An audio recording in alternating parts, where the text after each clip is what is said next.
Daniel chapter 1. In the third year of the reign of Jehoiakim, king of Judah, Nebuchadnezzar, king of Babylon, came to Jerusalem and besieged it. The Lord gave Jehoiakim, king of Judah, into his hand with some of the vessels of the house of God, and he carried them into the land of Shinar to the house of his God. He brought the vessels into the treasure house of his God. The king spoke to Ashpenaz, the master of his eunuchs, that he should bring in some of the children of Israel, even of the royal offspring and of the nobles, youths in whom was no defect, but well-favored, skillful in all wisdom, endowed with knowledge, understanding, science, and who had the ability to stand in the king's palace, and that he should teach them the learning and the language of the Chaldeans. The king appointed for them a daily portion of the king's delicacies and of the wine which he drank, and that they should be nourished 3 years, that at its end they should stand before the king.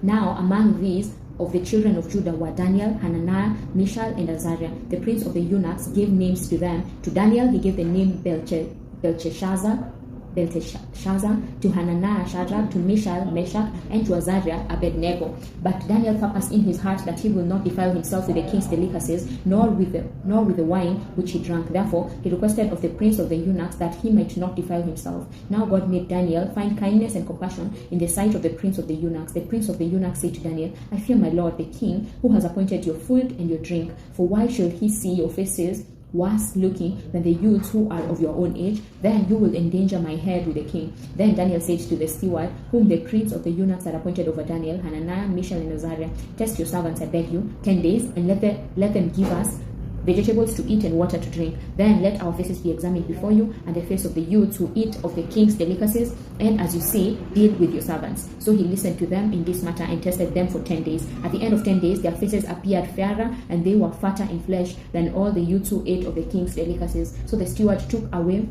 their delicacies and the wine that they were given to drink, and gave them vegetables. Now as for the 4 youths, God gave them knowledge and skill in all learning and wisdom, and Daniel had understanding in all visions and dreams. At the end of the days which the king had appointed for bringing them in, the prince of the eunuchs brought them in before Nebuchadnezzar. The king talked with them, and among them all was found no one like Daniel, Hananiah, Mishael, and Azariah. Therefore stood they before the king in every matter of wisdom and understanding concerning which the king inquired of them. He found them 10 times better than all the magicians and enchanters who were in all his realm. Daniel continued even to the first year of King Cyrus. Amen. Amen.